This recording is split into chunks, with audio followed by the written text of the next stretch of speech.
আমি জয়েন করাবো না আজকে, এই সব দেরি করে করে Call is now being recorded. ও স্যার পিডিএফ নোটসগুলো ওই মিটিং ওই অ্যাপ্লিকেশন ওটাতে দেবেন নাকি? পিডিএফ গুলো হ্যাঁ দেবো। ও স্যার আমার মোবাইলটা না হ্যাং হয়ে গেছিলো, আমার ওটা আনস্টল হয়ে গেছে। এই আরেকবার ইনস্টল করে আপনি আমাকে জয়েন করে নেবেন, তো আমি আপনাকে মেসেঞ্জারে হোয়াটসঅ্যাপে পাঠিয়ে দেবো। আচ্ছা ঠিক আছে, তুমি হোয়াটসঅ্যাপ করো, আমি তোমাকে লিংক দেবো, জয়েন করো।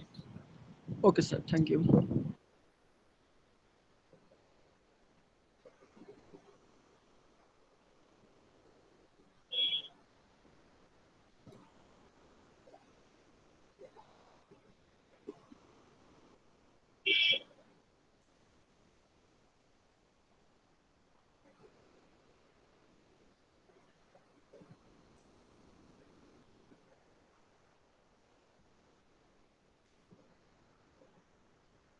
এটা ভিজিবল তো? হ্যাঁ স্যার, হ্যাঁ স্যার দেখা যাচ্ছে। ঠিক আছে, আচ্ছা শুরু করি। দেখো, আচ্ছা প্রাইমারিলি আমি তোমাদের আগেও বলেছি যে তোমার ইন্ট্রোডাকশনে ব্লেক সম্পর্কে, that means from which particular angle or from which particular segmentation we can consider William Blake as a romantic author, and at the same time what are the basic temperament of William Blake regarding the matter with romanticism, regarding the matter with the basic orientations of industrialization and its impact. What are the salient features or what are the basic orientations that are found to be present in Blake's poetry regarding songs of innocence and songs of experience? What are the basic differences between these two? Everything has been discussed previously. So now let us begin with the text. Actually, I have also told you that songs of innocence and songs of experience both are representing to some extent that the two contrary states of human psyche, two contrary states of human mind. Fundamentally, what you can find in terms of songs of innocence, as the term actually signify, as it is the matter with the innocence, so therefore it is referring to a kind of innocent self of the human beings, which is completely free from any kind of materialistic affectations or something. Whereas if you think in terms of experience, you will find that the experience refers to when the materialistic affectations and the societal impacts, okay, everything can be found to be present in the human orientations.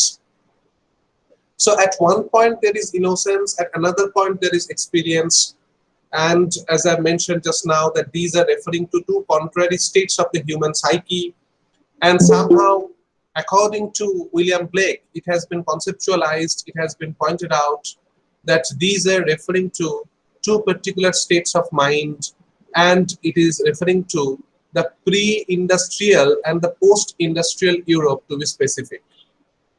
Now what happens, that in this particular poem, that is the Lamb, you will find that one particular state, that is the innocent state, has been taken into consideration.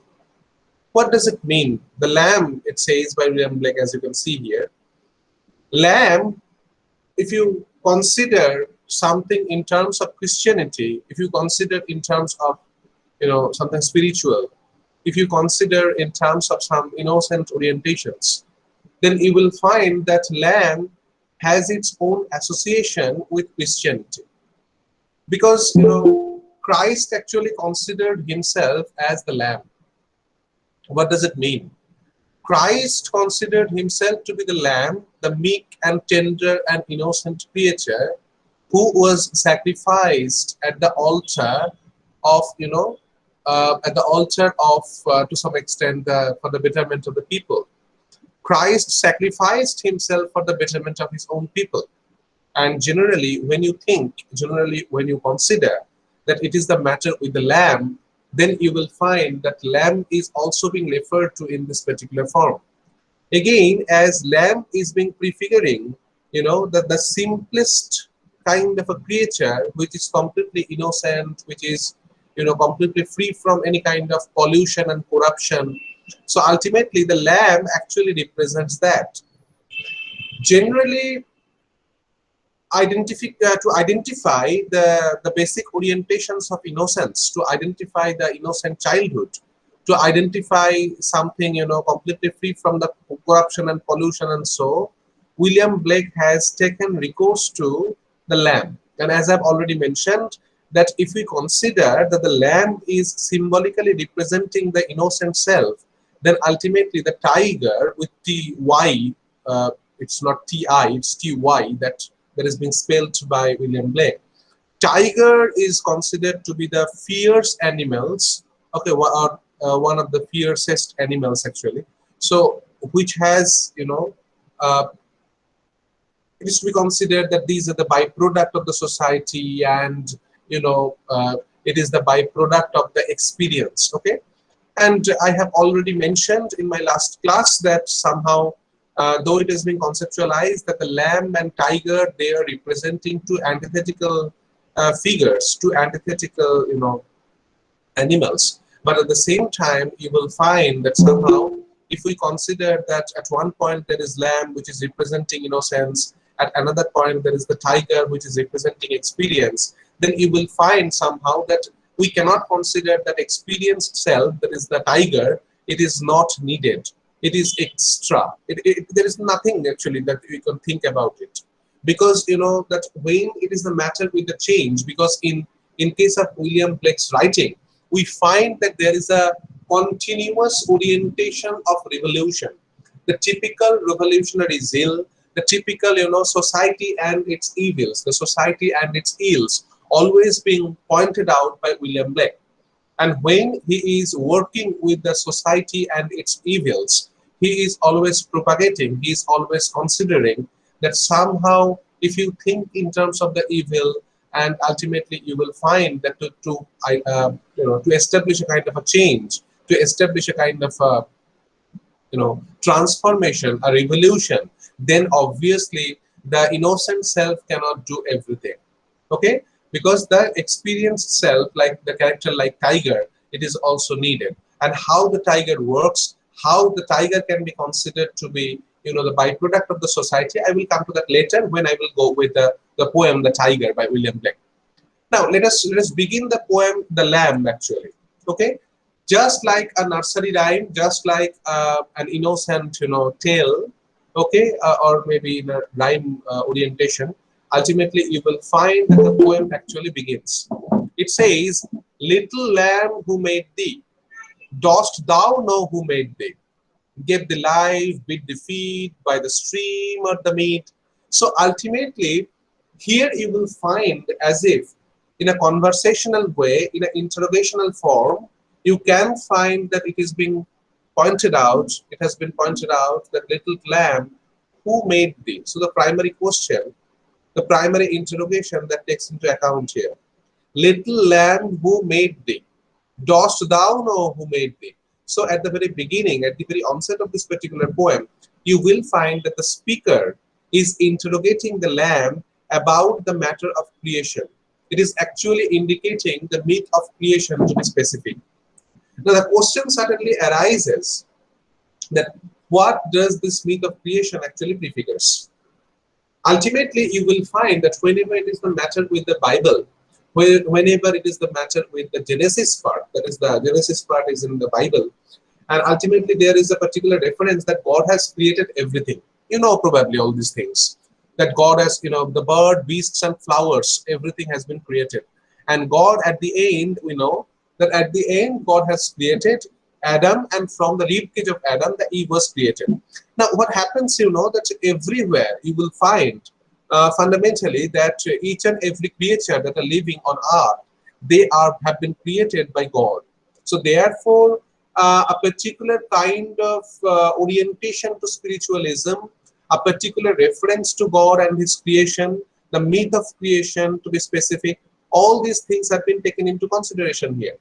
Now, whenever we are reading an interrogation, okay, it is not the typical figure parts of speech interrogation, rather it is the figure of speech interrogation. Generally what happens, that in case of figure of speech, that is called the rhetorical device, as you know. In case of the figure of speech or the rhetorical devices, it has been pointed out that somehow the character, or maybe when a question will be asked by any particular person, okay, an interrogation will be made. At that same time, you will find that an answer will be mentally supplied to that. This is the formation of interrogation. I am not stating that it is the interrogation figure of speech that have been used here, but the typical notion of interrogation that is considered to be the figure of speech, that is the rhetorical device, William Blake is reciprocating that particular orientation. He is actually asking the lamb whether the lamb is well aware of the particular fact that God has created the lamb. Again, you will find in the tiger, there was a particular kind of a reference that the character like, or maybe the spirit like God who has created the lamb, how can it be possible that he can create the tiger too? So therefore, you can find that though it is the typical association of God is being oriented, but at the same time, you will find somehow that it is society which is creating the lamb, and it is also society that is creating the tiger. So ultimately, if you think in terms of industrialization, if you think in terms of the different kinds of revolution that are found to be present in William Blake's writing, whether it is French Revolution, whether it is Industrial Revolution, and ultimately whether it is the matter with the different kinds of revolutions that are taken for consideration here, ultimately you will find that somehow the two particular contrary states, which are, if we consider, the songs of innocence and songs of experience, all these are the byproduct of the society. That means society is solely responsible for creating the lamb, and society is solely responsible for creating the tiger also. So therefore, at the very beginning of this particular poem, you will find that certainly William Blake is stating that little lamb who made thee, dost thou know who made thee? That means, do you know about the myth of creation? Do you know about your creator? Do you know everything about God who has actually created you? So gave the life, beat the feet, so everything you see there.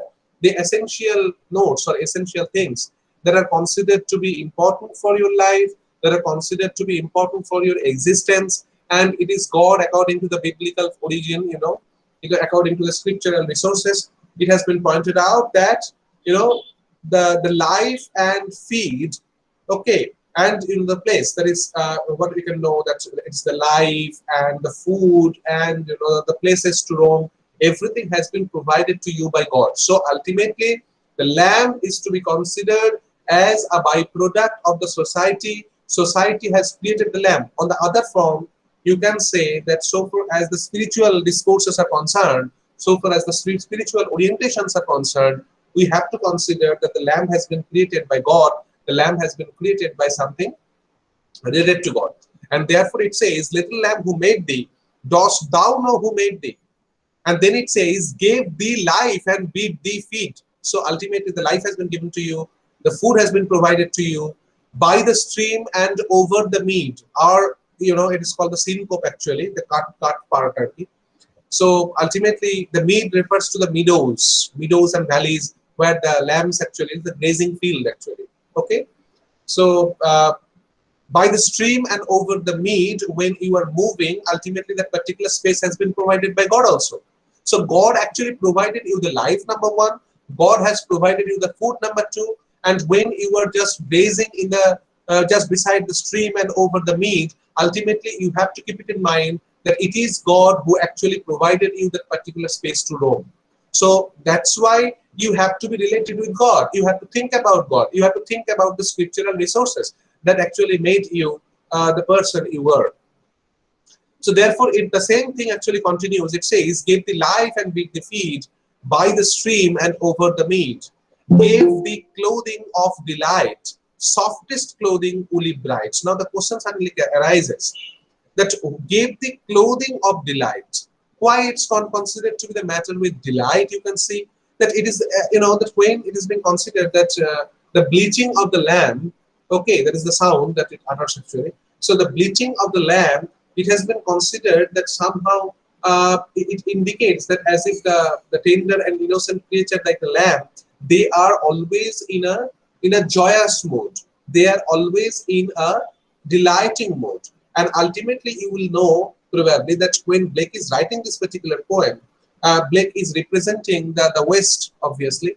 And ultimately, you know that this is the country where the winter actually predominates. So therefore, when there is the matter with winter, And when you know that the winter season, ultimately there is a particular reference to the death itself, because where there is warmth there is life, and where there is the cold and hardness there is death. So therefore, if you think in terms of the colder countries like England, you will probably find that the wools or the woolen garments, these are very much essential, because it provides you the life, it provides you the life-saving warmth actually.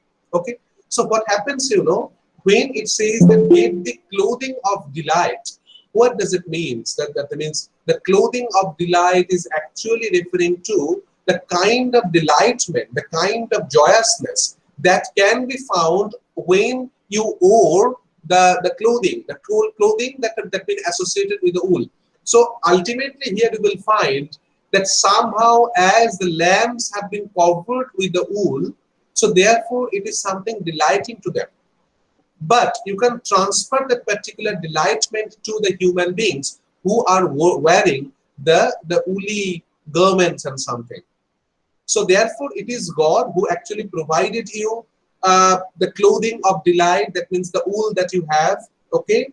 And these are the softest clothing and bright woolly bright. Therefore, these are the softest forms of your appearance, softest forms of your cover, and it is woolly, and ultimately it looks like, you know, bright white. So therefore, and it is God who actually gave you, the means you, such a tender voice. That is the bleating actually that have been pointed out.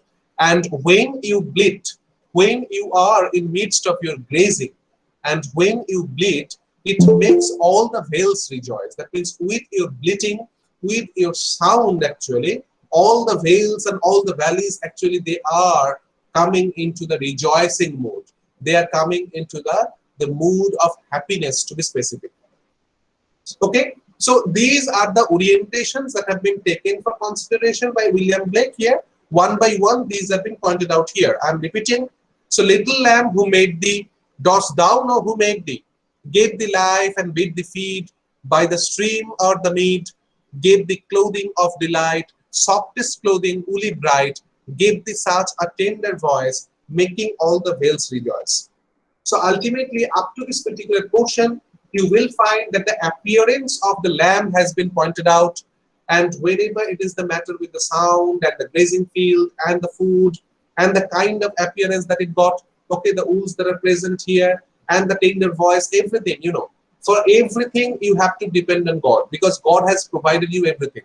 So therefore, you must know that God has created you, God has provided you with all the things that you need, and ultimately the matters of rejoice, the matter of the joyousness and the delight that you are experiencing at this very moment, it is God that has provided you all these things. So therefore it says, making all the vales rejoice. Little lamb, who made thee? Dost thou know who made thee? So ultimately here at the very first stanza, you know that the poem is of 2 stanzas. In the first stanza, you can identify here William Blake is actually creating some kind of questions and something others. And what happens at the second stanza, you will find the alternative orientations have been provided. That means it is actually provided with some answers. And what are the answers that it says? It says, little lamb, I will tell thee, little lamb, I will tell thee. He is called by thy name. So that's the answer. The answer has been provided here. He is called by thy name, for he calls himself a lamb. So what it says, therefore, ultimately here you will find that the question that have been asked in the first stanza, that do you know who has created you? Do you know who has provided you everything? And then in the very next stanza, the answer has been mentally supplied. So little lamb, I will tell thee, little lamb, I will tell thee, he is called by thy name. That means the person or maybe the spirit that is actually referring to God, who has actually provided you with all these things, okay? He considers himself as lamb. And we know very well from the Holy Scriptures, from Bible, that ultimately it was referring to Jesus Christ, because Christ actually considered himself as lamb to be sacrificed at the altar of people, you know, when, you know, as we know, regarding Christ, regarding Christianity, that Christ actually sacrificed his life to as a form of ransom. The Christ's blood is to be considered as ransom. The ransom that can just take, just take the people out from the container of sins and something. So any form of sin that are present within us, Christ actually sacrificed his life to make us free from these, these sins. So that's why he considers himself as lamb. Not only that, to be sacrificed at the altar actually. So not only that, but why he is considering himself as lamb, just because lamb is the epitome of virtue. Lamb is considered to be the symbol of meekness, tenderness, and innocence. And Christ actually considers himself at that particular form. So therefore, it has been pointed out that little lamb I will tell thee, little lamb I will tell thee, he is called by thy name, for he calls himself a lamb. He is meek and he is mild. He became a little child. Now, that is very significant. What it says that he became a little child. What you can trace here, what you can identify here, when it has been stated that he became a little child, it is actually pointing towards the particular fact that he considers himself as the child, or maybe in each and every child you can identify, you can find the presence of God, the presence of the divine. So ultimately, when it says that he became a little child, now you can relate the child with him, with H capital, in terms of innocence, in terms of the tenderness, in terms of the meekness and mild forms. And at the same time, you can find that in each and every child, you can identify the presence of the divinity. You can identify the presence of God. You can identify the presence of the Son of God. You know that we are thinking in terms of the typical Roman Catholicism. And when it is the matter with Roman Catholicism, in Catholic concepts, these have been considered that the God and Son of God and Holy Ghost, all these are found to be present, that they actually worshipped. And when it is the matter with that he became a little child, ultimately it is oriented in this particular way. That whether it is the matter with the God or maybe the Son of God, okay? So you can identify, you can find the presence of this divinity and the divine design within the child itself. And then it says, I a child and thou a lamb, we are called by his name. So if you think in terms of Christ, if you think in terms of the God and Son of God, ultimately you will find that in a child there lives the God, in the child there lives the Son of God, and in the lamb also there lives the God and the Son of God. So therefore, when you consider that the primary focus of this particular poem is addressing towards, the innocent self, and then ultimately you will find that Christ and child and lamb, they have been treated at par. So we are called by his name. And then it says, little lamb, God bless thee, little lamb, God bless thee. So ultimately this is a very simple poem, and you can identify the typical form of innocence is being associated with the lamb and the child here. And at the same time, you will find that when it has been stated that he became a little child, I a child and thou a lamb, we are called by his name. In this particular, of these lines, there are a particular kind of a symbolic orientation is being provided, where the symbolism is associated in terms of Christ itself. Okay. So at one point there you can find some lyrical orientation is being there. Number two, there is a matter with innocence that are present in lamb and the child. Then you will find Christ has been symbolically oriented in this particular poem. Then you can find some pastoral setting and pastoral orientations are always being taken into consideration here. So when you will consider this particular poem, just try to remember this particular thing, that whenever you have to write answer on the Lamb by William Blake, then you have to identify or you have to compare this particular poem with the tiger and vice versa. That means you cannot just explain any particular part of this particular poem without referring to the songs of experience. Okay, though this particular poem falls under the group of songs of innocence, but ultimately you have to refer to the songs of experience. And as I mentioned, that these are referring to two contrary states of human psyche, two contrary states of the human being in general. So ultimately, you will find certainly that whenever you have to write something on the lamb, you have to refer to the tiger and make a kind of a comparison in between, and vice versa. That means whenever you have to write on the tiger, then you have to constantly refer to the lamb and vice versa. So that is the basic orientation of this particular poem. Okay, and in our next section, we will continue The Tiger by William Blake. Okay. So any question up to this?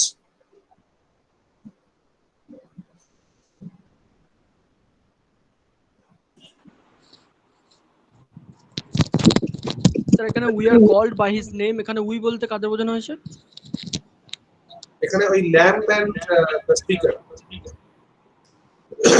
মানে child এবং lamb একসঙ্গে।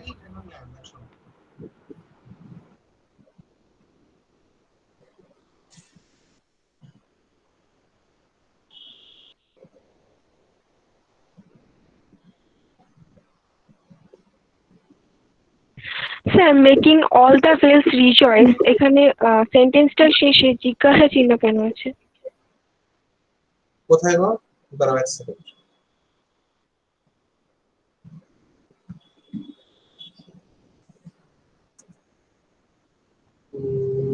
কোনটা বলছো বলো? Making all the vales rejoice. না, rejoice জিজ্ঞাসা চিহ্ন নেই, এখানে তো কোশ্চেন, এখানে এক্সক্লেমেশন মার্ক রয়েছে। Exclamation mark. বইটাতে জিজ্ঞাসা চিহ্ন আছে, তাই বললাম। হ্যাঁ, এই বইটাতে আমি দেখছি সবগুলোতে জিজ্ঞাসা চিহ্ন। Little lamb who made thee, dost thou know who made thee, সব question mark, rejoice question mark. কারণ আলটিমেটলি আমি তো বললাম যে ফার্স্ট স্ট্যান্জাতে পুরোপুরি ভাবে সেখানে কিন্তু তোমার জাস্ট কোশ্চেন্স গুলো রয়েছে, ইন্টারোগেশনস গুলো রয়েছে, আর পরের স্ট্যান্জাতে সেখানে আনসার গুলো রয়েছে, তাই না? বারবার করে বলছো না যে তুমি কি জানো এগুলো, সেই জন্য ওই প্রশ্নগুলোর জন্য কোশ্চেন মার্ক রয়েছে। ক্লিয়ার? ওকে। দাঁড়াও, কে জয়েন করতে পারবে দেখে। আমি এরপরে জয়েন করাবো না অ্যাকচুয়ালি, আমি বলেছি যে এরপর থেকে দেখো তোমার টাইম চলে গেলে জয়েন হবে।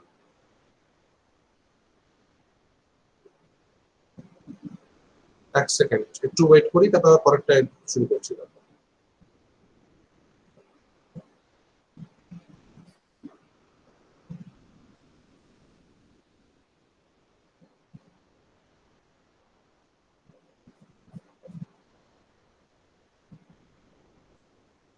মোটামুটি বোঝা গেছে তো? হ্যাঁ স্যার বুঝেছি। তার মানে স্যার এখানে ল্যাম্প বলতে এখানে সব জায়গায় তার মানে প্রথম পার্টটাই কোশ্চেন আর পরেরটা ওটা অ্যান্সার বলেছে যে গড তাকে ক্রিয়েট করেছে, মানে মেইন ক্রাইস্টকে এখানে উল্লেখ করা হয়েছে গড হিসেবে। হ্যাঁ, একদমই তাই।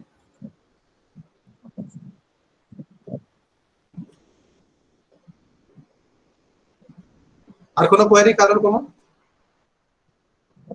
স্যার ওখানে যে লাইনটা আছে না, ক্লোদিং অফ ডিলাইট, তার মানে একে শুধু উডকেই বোঝানো হয়েছে যে শিপের গায়ে যে উলটা থাকে সেই কারণে হ্যাঁ, সে যেহেতু এটা ডিলাইট। ল্যাম্পকে ধরো অ্যাড্রেস করা হচ্ছে পুরোপুরি ভাবে, ঠিক আছে, সেই জন্য ওটা কিন্তু পুরোপুরি ভাবে মানে ল্যাম্পকে লিটারালি বোঝাচ্ছে। কিন্তু আমি বলছিলাম যে বাই এক্সটেনশন যদি আমরা ধরি যে the woolly garments actually that is being worn by the people from the colder countries, তাকে সেরকম ভাবে হয়তো ইন্টারপ্রেট করা যেতে পারে।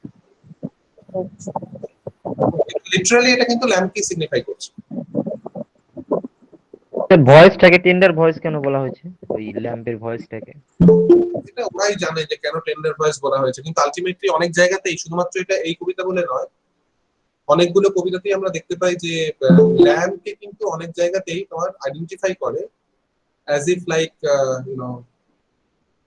innocent, and যার ভয়েসটা ব্লিটিংটা আর কি, ল্যাম্পের ব্লিটিংটা, যেটা আর কি পয়েন্ট আউট করে যে it's good, it's something innocent and it's tender, okay, it's a heart's rejoicing যেগুলো বলা হয়, এইসব অনেক কিছু ভালো হয়।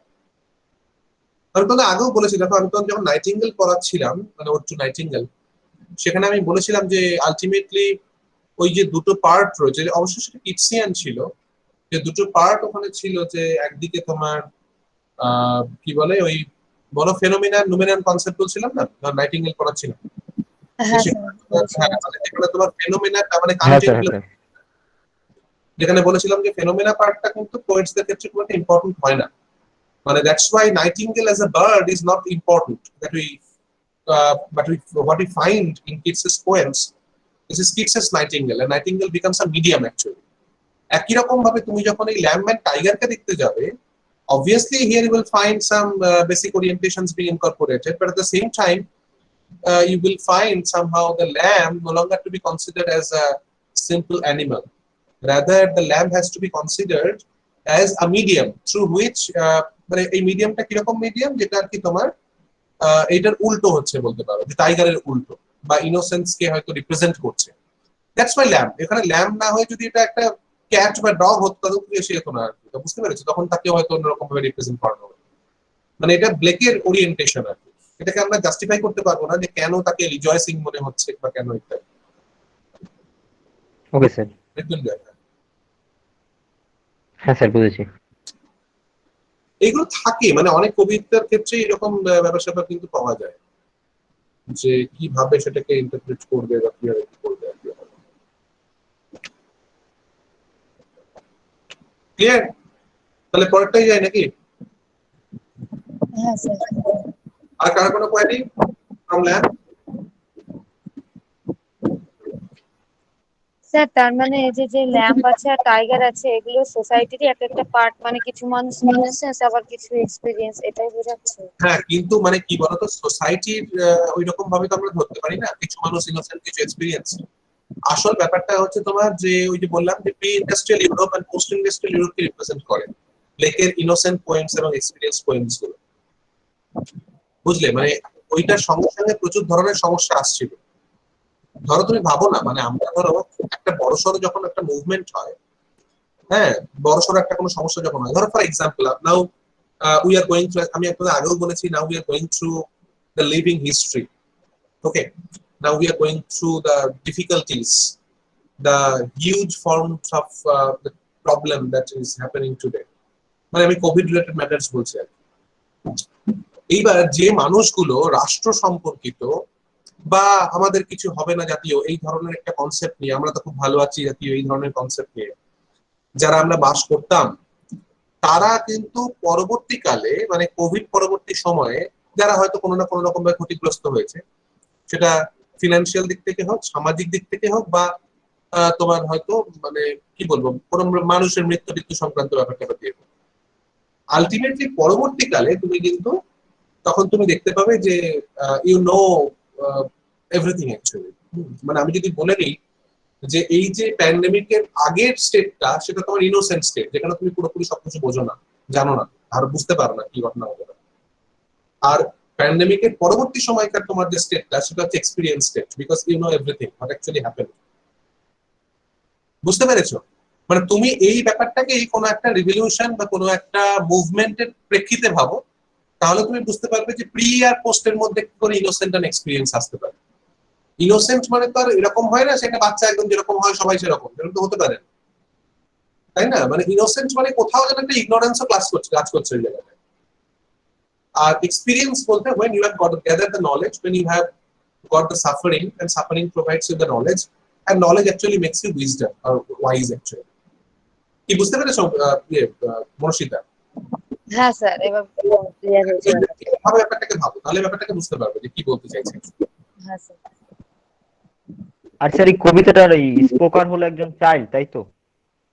স্পিকার হচ্ছে চাইল্ড, হ্যাঁ তাই বলতে পারো, স্পিকার চাইল্ড, কারণ ওখানে আই এ চাইল্ড বলা আছে, তাই না? হ্যাঁ হ্যাঁ হ্যাঁ স্যার, ওখানে তো তার মানে তো স্পিকার নিজেকে চাইল্ড হিসেবে তুলনা করেছে। হ্যাঁ তাই বলে না, স্পিকার মানে কেউ একটা যে আর কি ইনোসেন্ট স্টেটে বিলং করে, সেরকম একজন কেউ।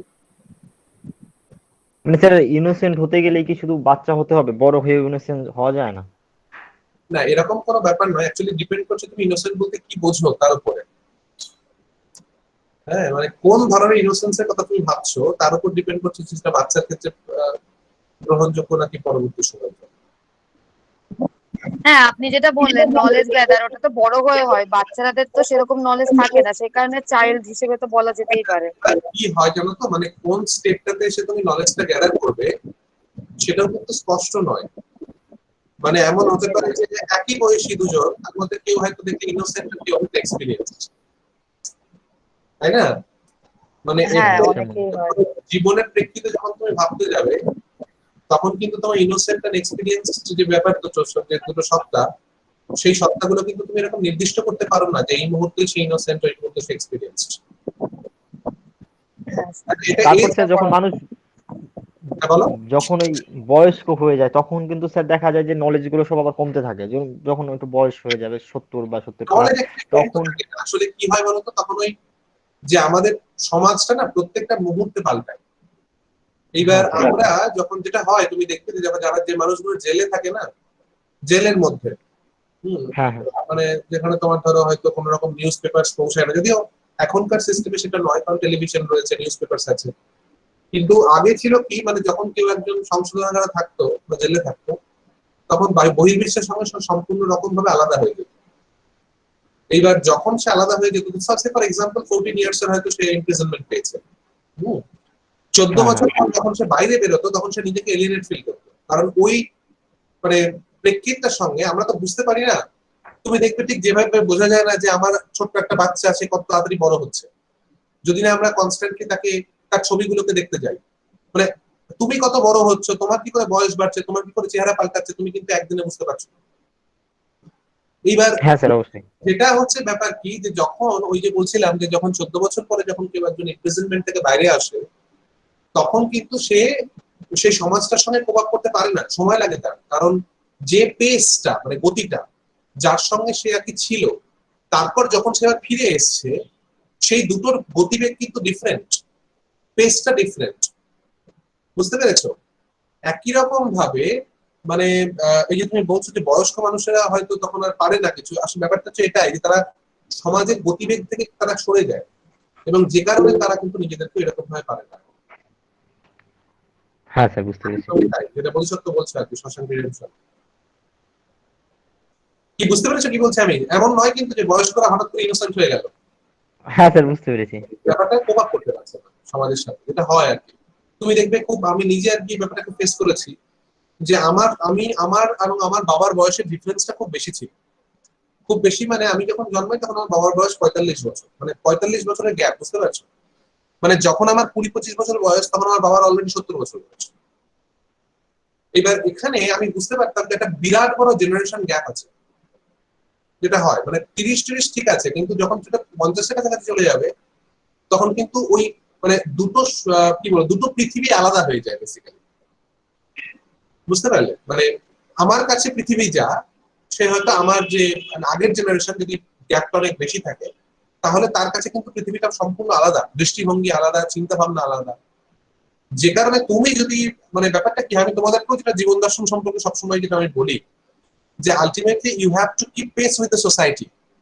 তোমাকে কিন্তু কোনো একটাকে ধরে থাকলে চলবে না। তুমি যদি, ধরো মৃত্যুঞ্জয়, তোমাকে আমি বলছি যে তুমি হ্যাঁ যদি স্যার। চার্লস ডিকেন্স পড়ো, তুমি যদি আহ, তুমি হার্ডি পড়ো, একদিকে তুমি যখন এরকম ক্লাসিক্স পড়বে, তার পাশাপাশি কিন্তু তোমাকে ইয়েও করতে হবে, মানে একদম পুরো পাওলো কোয়েলো বা তোমার বলো আমাদের মানে আমাদের চেতন ভাগাত, সেগুলোও কিন্তু পড়তে হবে। কারণ হ্যাঁ তুমি যদি একটাকে নিয়ে আটকে ধরে থাকো না, মানে আমি বলতে চাই যে তুমি যদি শুধু রবীন্দ্রসঙ্গীত শুনবো, কিন্তু আমি এখনকার তোমার মডার্ন যে মানে আমরা ফসিলস শুনবো না, এটা করতে গেলে কিন্তু তুমি নিজে বুঝতে পারবে না, কিন্তু আলটিমেটলি তুমি এলিয়েনেট হয়ে যাচ্ছ। And it is nothing but a self imposed exile. এক্সাইলটা তুমি নিজে তৈরি করছো নিজের চারধারে।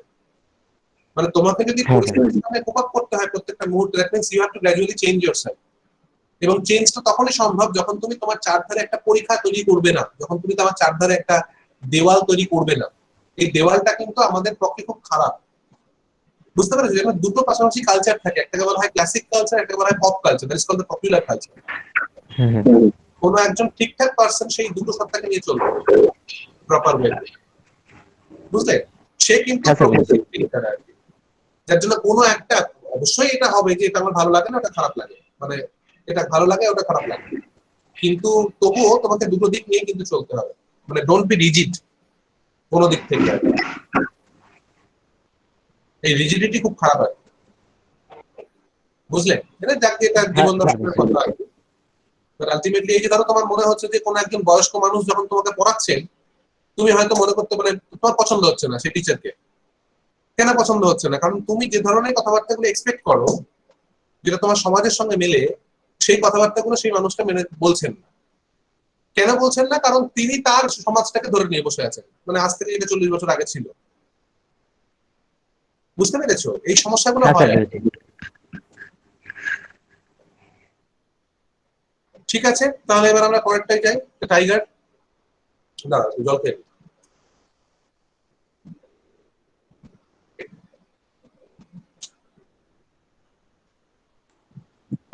আমি আজকে তোমাদের বোধিসত্ত্ব হ্যাঁ স্যার। বলছি যে আমি মোটামুটি আমি এবার থেকে এটাই ঠিক করছি আর কি, যে ধরো আমি 9টা 8:30টায় যদি টাইম দিই, আমি তারপর তোমাদের টাইম দিই ধরো 10 মিনিট ম্যাক্সিমাম, 8:40। 8:40-এর পর আমি আর জয়েন করাবো না, সে যা হবে হবে, কিছু করার নেই। ওই 14 বার করে শুধু স্ক্রিন পাল্টে পাল্টে একবার ওখানে একটা করে জয়েন করাবো, আবার আসবো। আমি সবাইকে বলছি এই কথাটা, বুঝলে? আজকে প্রথম দিন সেই জন্য আমার ছেলে, আমি বুঝতে পারছি তোমার এখন কি প্রবলেম হয়েছে, তোমার নেটওয়ার্ক রিলেটেড প্রবলেম। এখনো সুইচ অফ হয়নি না তো, আমার ফোনটা সুইচ অন হয়নি। কি হয়েছে, কি প্রবলেম? কি জানি, চার্জ কমে গেছিল, এবার চার্জে বসিয়ে অন করেছি, অনই হচ্ছে না। 1 ঘন্টার কাছাকাছি হয়ে গেল, বারবার অন অফ করছি, কিছুই হচ্ছে না। হ্যাঁ, আমি কি বলছি বলতো, সবাইকেই বলছি আর কি, ক্লাসের মুহূর্তে গিয়ে লাস্টে এটা করো না, মানে একটু আগে থেকে দেখে নিও সব ঠিকঠাক আছে কিনা। স্যার বলছি এই ল্যাম্প থেকে কি টাইপের টপিক আসতে পারে? তোমার ল্যাম্প এন্ড টাইগার মিশিয়ে আসবে, বুঝলে? শুধু ল্যাম্প থেকে আসবে না। অ্যান্টিথেটিক্যাল ফর্মস দিয়ে আসবে। ঠিক আছে, না তাহলে আমরা পরেরটাই যাই তাহলে, the tiger.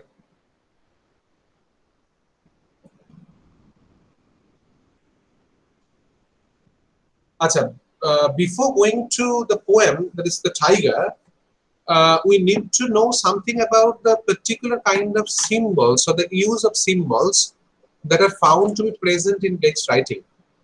Probably you have heard about the symbols. What are considered to be symbolic, or what do you mean by symbols?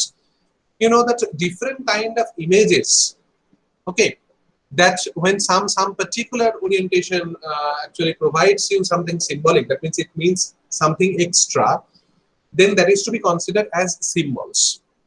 Now what happens, you know, that the symbols can be of two types. One, it is called the public symbol, and the second one is called the private symbols. Now what happens, you know, that when it is the matter with the private symbols, it becomes something very problematic to us. Why? Because say for example, if I consider, say for example, if you think a rose, that is a red rose probably, it might be possible that there are two persons.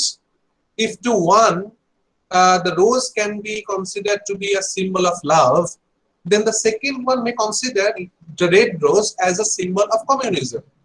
So ultimately, whenever you will go through the poem, whenever you will go through the particular writing of these two persons who are considering rose, the first one considering rose, the rose is a symbol of love, and second one is the rose is a symbol of communism, then what happens, you know, that it becomes very hard to decipher, because you cannot identify from which particular angle the person is actually locating the particular rose. That means the symbols become different. Okay, the object becomes single, but it means different things to different persons.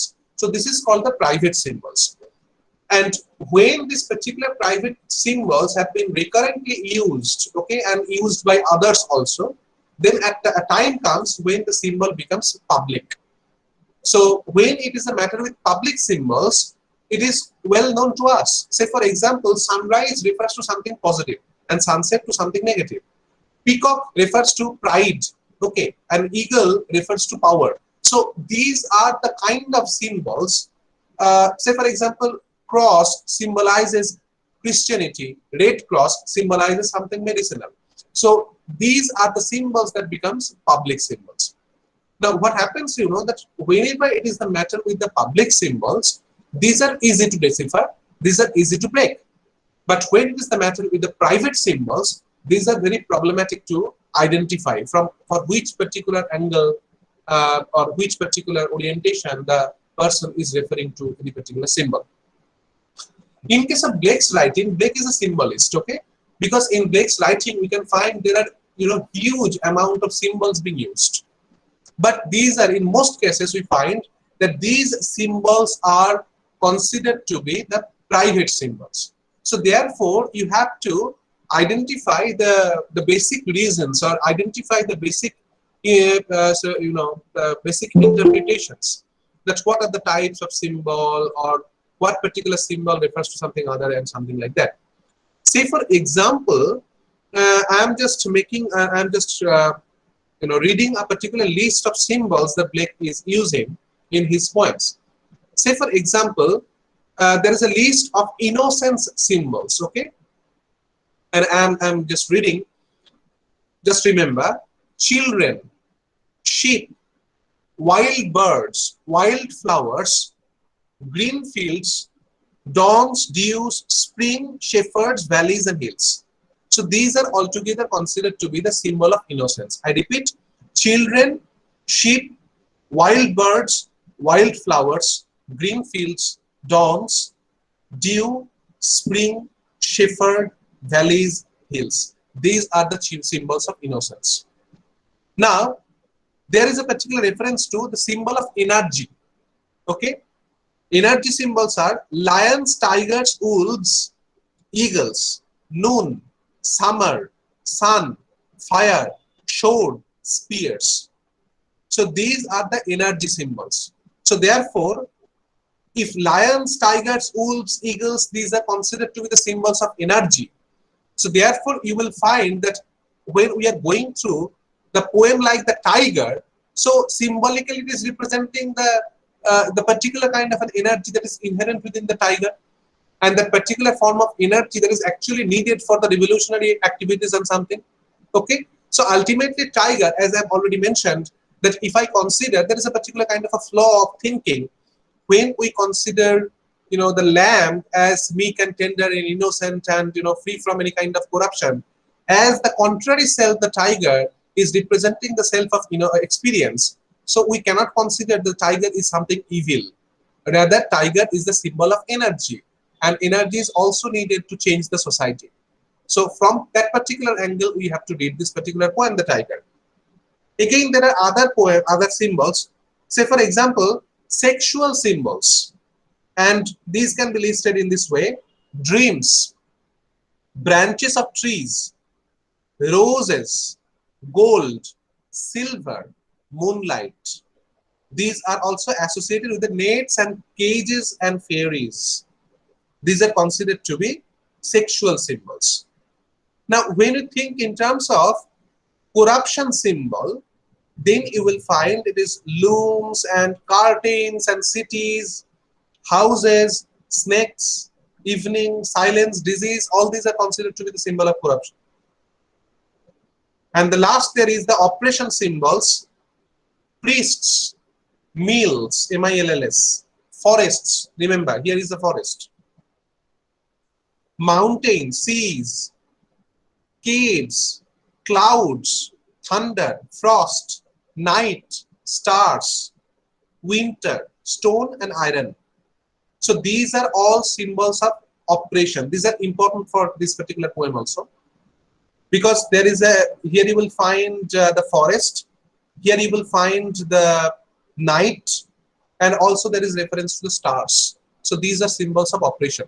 So ultimately, that's why if you just identify and decipher these kinds of symbols, and then if says tiger, tiger, burning bright in the forests of the night, so ultimately you can identify that tiger is referring to energy, okay, and forest and night is referring to different kinds of operations in the society.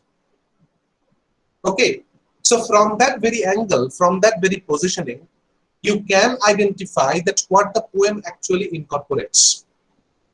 As I've already mentioned that, okay, it is true that tiger is considered to be the byproduct of the society, and when it is the matter with the forest and night, and when these are representing something related to oppression, then ultimately you will find that the energetically from from the midst of operation, it comes out with its fiercest self, okay, to change everything.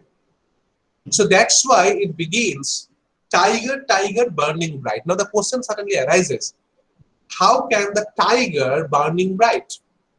Rather, you will find that it is referring to the burning bright eyes of the tiger.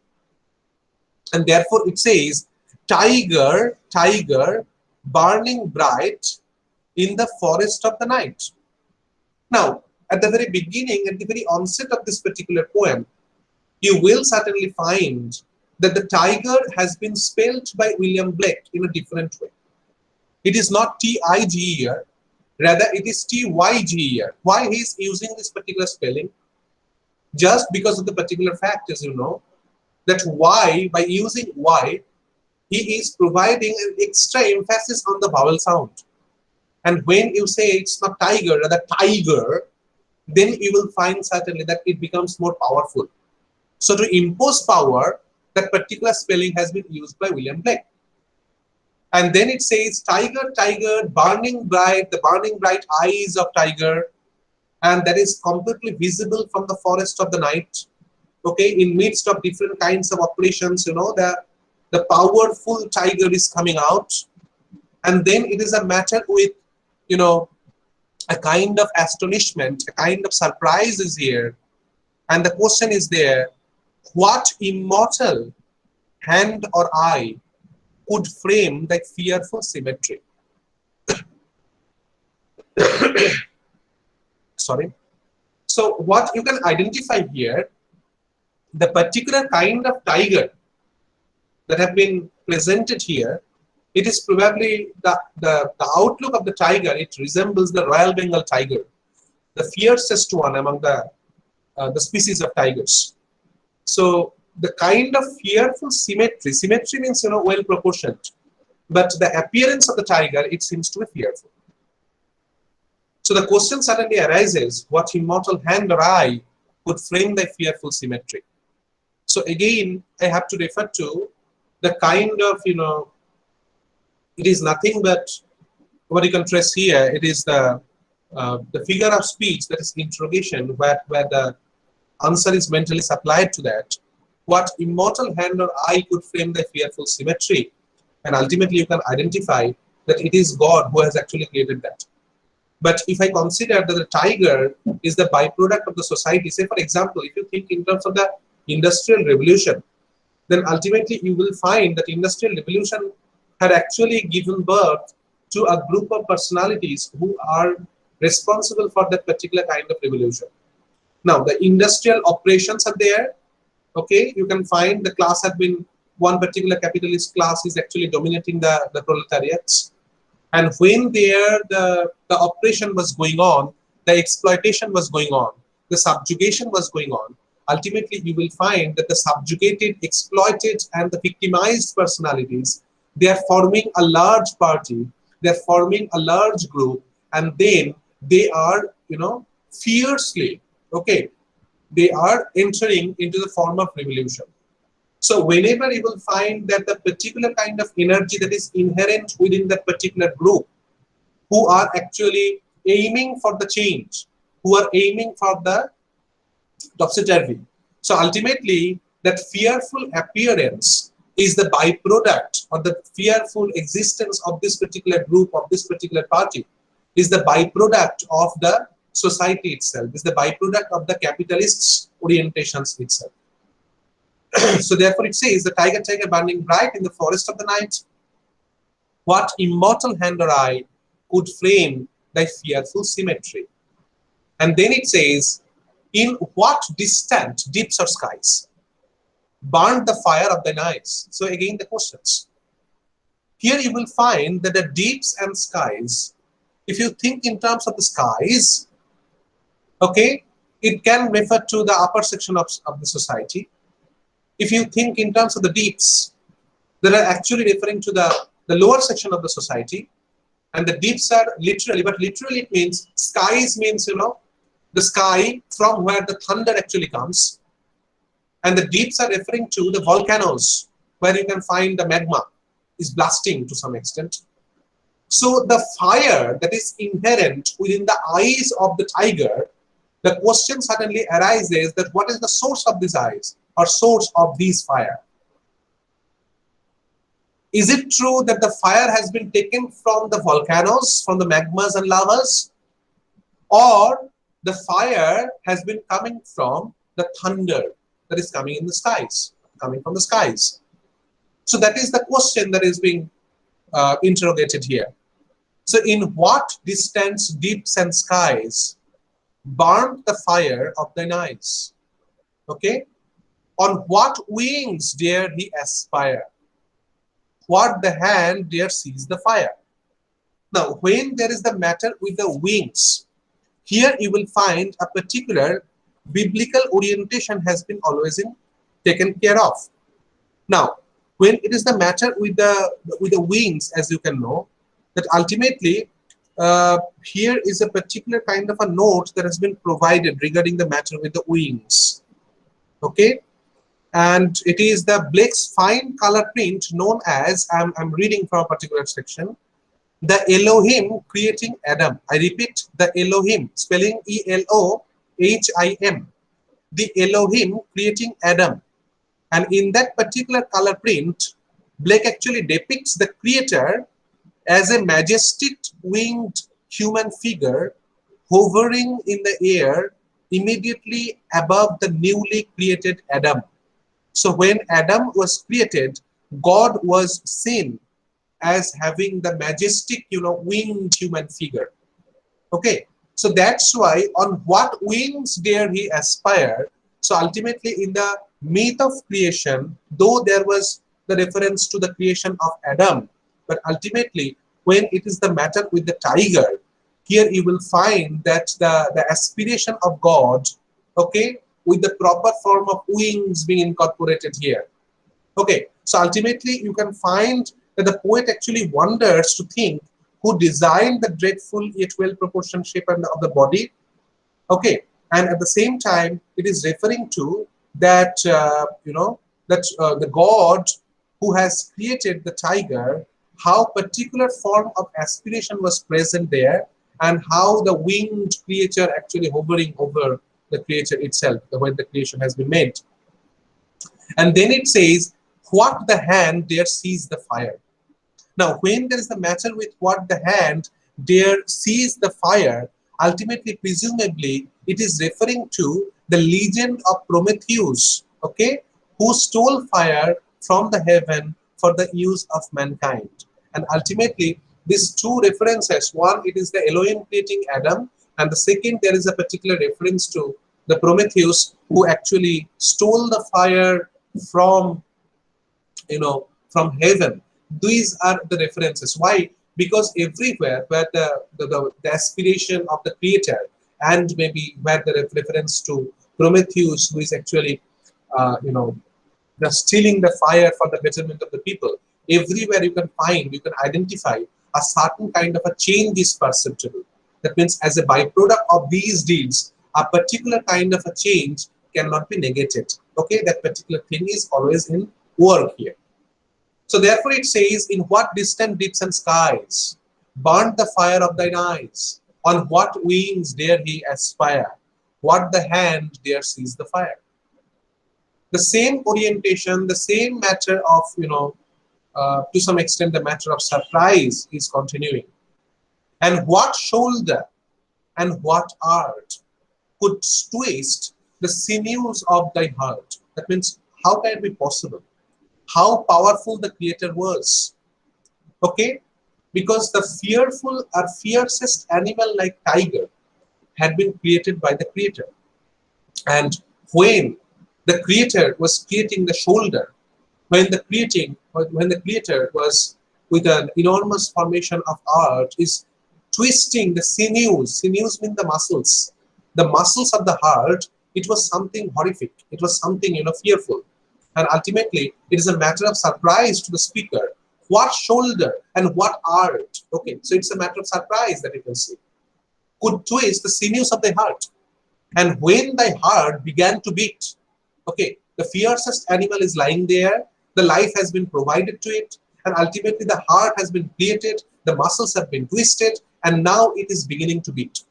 The beating of the heart. What dread hand and what dread feet? So ultimately, the dread hand and the dread feet, these are, obviously it is referring to the creation, the matter of creation, but we cannot negate the possibility of the manual labor that have been associated with the hand and feet.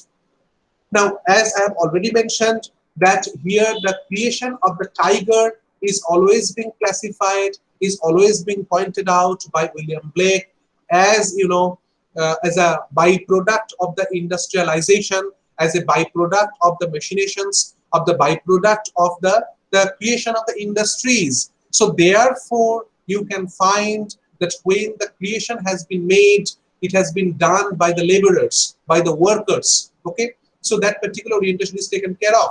And ultimately, in the very next stanza, you will find that some of the instruments, which are again making us remember the industrialization and maybe the tools that have been used in the industries, have been reciprocated or pointed out. So that's why the terms like hammer, the terms like chain, the terms like furnace, the terms like anvil, these have been taken care of because these are the tools that are used in the industries. So what the hammer, what the chain, in what furnace was thy brain? So ultimately, these are the question marks, but ultimately you can identify that the temperament of the speaker is not interrogative. Rather, the temperament is something that is something matter with surprise. So what the hammer can create these kinds of things? What the chain? In what furnace was thy brain? So in which particular furnace the brain has been created? What the anvil? What dread grasp? Dare its deadly terrors clasped. So how can it be possible? So which particular hammer being used? Which particular chain? In which particular furnace this brain of the tiger has been there? And what the anvil, in which particular or on which anvil the hammering has been done? And what dread grasp? How can you grasp this particular thing and create that? So everything, these are the images that are indicating that tiger had been created by the industrialization. Okay, it was an industrial byproduct. So that is the indication that is being pointed out here. So if you think in terms of the songs of experience, if you think in terms of the particular kind of a change that is perceptible, everywhere you will identify that the fiercest of the animals, the fiercest forms of the revolution, it was the byproduct of the kind of revolution itself. So what the anvil, what dread grasp, dare its deadly terrors clasp. And then there is a particular reference to the four zoas. Okay, here it has been pointed out, it has been stated that when the stars threw down their spears and watered heaven with their tears. So that particular reference to, it is a reference to the Urizen. Okay, what happens, that in the Bible we can find there is a particular kind of a tussle that have been made between Satan and God. Satan conspirated against, there is a matter of conspiracy against God, against God's omnipotence. And ultimately there we have found that there are ample differences of, stars and Urizens and there are some archangels, you see, that who actually helped Lucifer or Satan against God. And it has been stated that when God was gradually losing, in this particular book of Urizen it has been written, that when God was losing the battle, at that very moment, he actually kept loose the fiercest animal like tiger. And when tiger came with its great roaring, by seeing the tiger, the stars, they just threw down their spears in fear. And they watered heaven with their tears because they actually considered at the time that the fiercest animal like tiger will certainly come and just devour us. So therefore, when God had to win this particular battle, he used the tiger. So that is the significant line that is being said, that is being actually pointed out, that somehow though we are considering that the tiger is the byproduct of industrialization, though we are considering the tiger as a byproduct of experience, but at the same time, God also, that have been written in the book of Elysium, that God also used the tiger to win the battle. So ultimately, to change, to the permanent change, to the transformation, to the betterment of the society, to the better future, it is not simply the innocent self that will work. You will also need the fiercest animal like tiger, because there was one particular reference when tiger actually make God win the battle. So when the stars threw down their spears and watered heaven with their tears, did he smile his work to see? So ultimately you can identify that did God smile his work to see that I have created tiger, and now tiger has made me win. So ultimately here probably he had smiled. And then the question, did he who made the lamb make thee? So ultimately God created the lamb and God also created the tiger. So where was the necessity of creating these two contrary states, as you can see? So God knew very well that alone with the lamb, nothing can be possible. So tiger was also important, tiger was also needed. And in the same way, after that particular orientation that has been provided to the tiger, the poem actually ends with to some extent, a kind of repetition. Okay, it says, "Tiger, tiger, burning bright in the forest of the night." Then it says, "What immortal hand or eye dare frame?" Here, there in the first stanza it was says, "Good frame," and here it says, "Dare frame thy fearful symmetry." So again, with a matter of astonishment, again with a matter of surprise, the poem actually comes to an end. Okay, so up to this. Any question?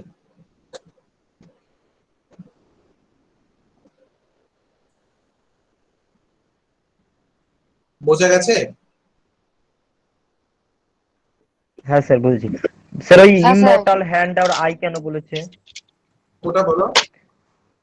ওই ৩ number line, what immortal hand or immortal or eye could frame by the fearful symmetry. ওই hand or eye বলতে signify করে, hand মানে হচ্ছে work R I মানে হচ্ছে conception. এখানে বুঝতে পেরেছো? মানে কনসেপশন আর কি, কনসেপ্ট মানে প্রথমত তোমাকে ভিজুয়ালাইজ করতে হবে, তারপর তুমি সেটাকে ম্যাটেরিয়ালাইজ করবে। এখানে আই বলতে আইডিয়া অ্যাকচুয়ালি। হ্যাঁ স্যার বুঝছি। বুঝতে পারলে?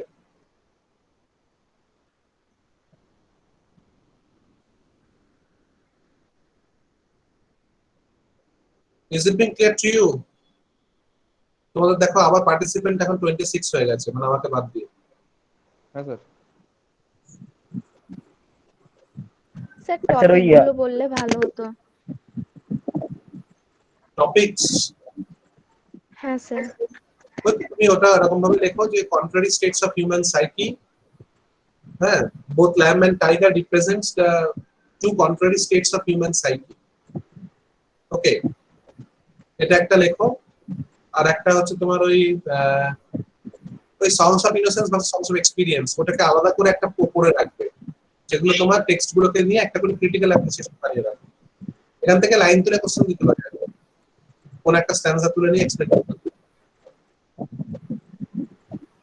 ঠিক আছে, প্রি ইন্ডাস্ট্রিয়াল, পোস্ট ইন্ডাস্ট্রিয়াল ইউরোপের ওরিয়েন্টেশন আনতে পারো।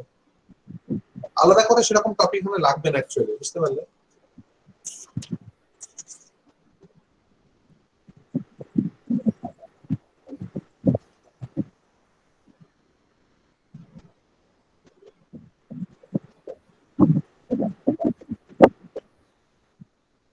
কি গো, বোঝা গেছে? Sir did he smile his work to see, মানে ওখানে কি হেসেছিল? যদি হেসে থাকে তাহলে কারণটা কি? এখানে তোমার হেসে থাকে কারণের ব্যাপারটা হচ্ছে যে আলটিমেটলি মানে তুমি কখন আর কি তোমার নিজের ক্রিয়েশনটাকে দেখে হাসো? যখন তুমি বুঝতে পারো যে তোমার ক্রিয়েশনটা অসাধারণ হয়েছে এবং যেটা তোমার কাছে খুব ফ্রুটফুল হয়েছে, রাইট? হ্যাঁ। তো সেটার কথাই বলছে এখানে, আলটিমেটলি তখন এই যে ফিয়ারসেস্ট অ্যানিমালটা যে ক্রিয়েট করেছে তার জন্য সে হেসেছিল কিনা, যে ওই যে আর বললাম যদি স্যার কি, হ্যাঁ ফোর্স ওয়াজ যে রেফারেন্সটা আছে আর কি, যে ওই তোমার বলো যেখানে আর কি যদি কেউ, হ্যাঁ কি বলছো বলো? যদি কেউ এক্সপিরিয়েন্স গ্যাদার করে তাহলে কি সে টাইগার হয়ে যাবে? নট দ্যাট, এক্সপিরিয়েন্স গ্যাদার করলেই টাইগার হয় না, তোমার মধ্যে সেই ক্যাপাবিলিটিস থাকতে হবে। হ্যাঁ হ্যাঁ স্যার। কিন্তু টাইগার, প্রত্যেকটা টাইগারের সত্তাও কিন্তু আমাদের মধ্যে আছে, এটাই হচ্ছে কথা। You have to inculcate and nourish and nurture them, তাই না? ডিপেন্ডস, মানে তোমার হাউলিংটা প্রয়োজন আর কি অনেক ক্ষেত্রে। সে আমরা রামকৃষ্ণ চরিত্রামৃততে পেয়েছি না, যেখানে বলছেন যে তোমার হয়তো ছবল দেওয়ার দরকার নেই, কিন্তু ফোঁস করার দরকার আছে অনেক ক্ষেত্রে। বুঝতে পেরেছো? হ্যাঁ স্যার বুঝেছি।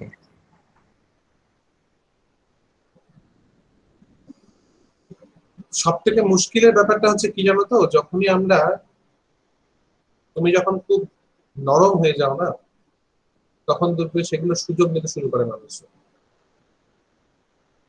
দ্যাট মিনস তুমি যতই নরম হও না কেন, মানে সব থেকে নরম ক্রিয়েচার্স গুলো তাদের শরীরের বাইরে একটা কিউটিকল, একটা আবরণ ফেলে রাখে আত্মরক্ষার জন্য। যে কোনো মানুষের ক্ষেত্রেও সেটা কিন্তু প্রযোজ্য। That means you have to use that particular cuticle to protect you. প্রোটেকশনের জন্য কিন্তু অনেক কিছু প্রয়োজন হয়।